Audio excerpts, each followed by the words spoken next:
In the last 5 years, our country has fought through the most challenging times since the Second World War.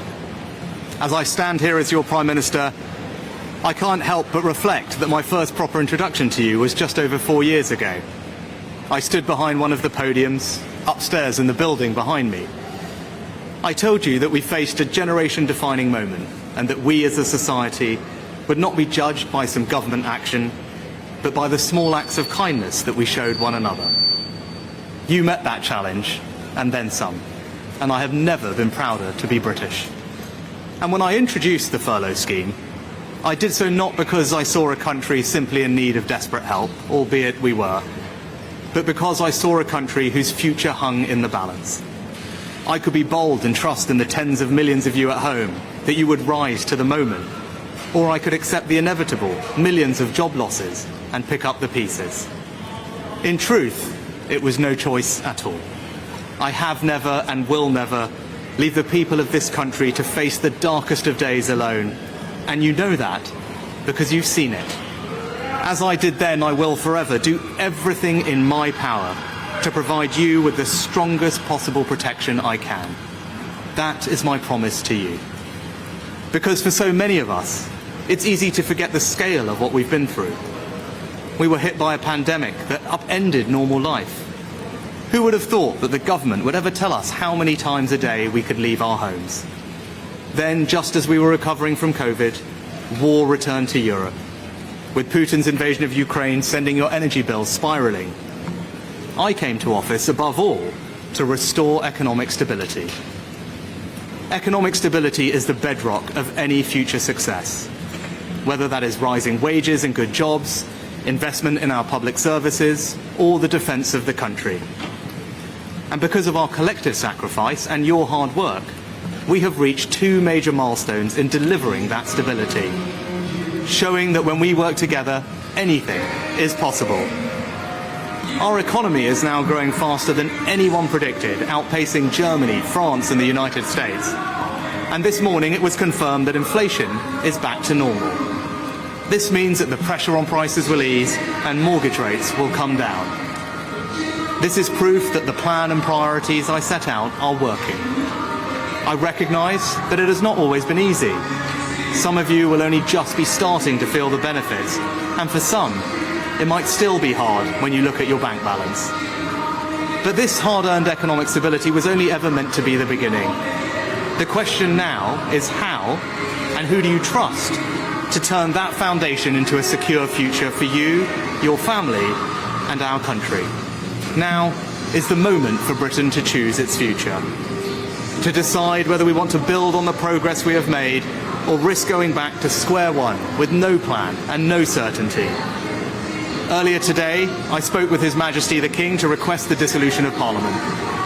The King has granted this request, and we will have a general election on the 4th of July. This election will take place at a time when the world is more dangerous than it has been since the end of the Cold War. Putin's Russia is waging a brutal war in Ukraine and will not stop there if he succeeds. That war has also made it all too clear the risk to our energy security. In the Middle East, the forces of Islamist extremism threaten regional and ultimately global stability. These tensions are exploited by extremists who seek to undermine our values and divide our society here at home. China is looking to dominate the 21st century by stealing a lead in technology. And migration is being weaponized by hostile states to threaten the integrity of our borders. And these uncertain times call for a clear plan and bold action to chart a course to a secure future. You must choose in this election who has that plan, who is prepared to take the bold action necessary to secure a better future for our country and our children. Now, I cannot and will not claim that we have got everything right. No government should. But I am proud of what we have achieved together, the bold actions we have taken, and I'm confident about what we can do in the future. We've tackled inflation, controlled debt, cut workers' taxes, and increased the state pension by £900. We've reduced taxes on investment and seized the opportunities of Brexit to make this the best country in the world to grow a business.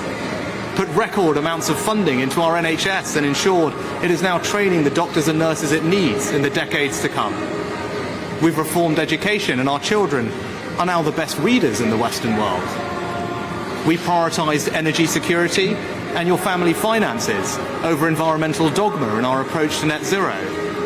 We fully funded an increase in defence spending to 2.5% of GDP. We made a decision to invest more in local transport that you actually use, rather than endlessly plough more money into HS2. We set out a comprehensive plan to reform our welfare system, to make it fair for those who pay for it as well as those who need it. Immigration is finally coming down, and we are stopping the boats with our Rwanda partnership.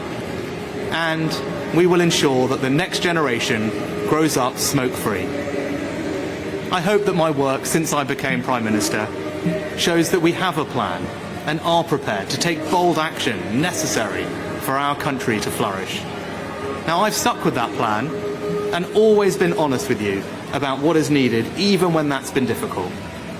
Because I'm guided by doing what is right for our country, not what is easy. Now, I can't say the same thing for the Labour Party, because I don't know what they offer. And in truth, I don't think you know either. And that's because they have no plan. There is no bold action. And as a result, the future can only be uncertain with them.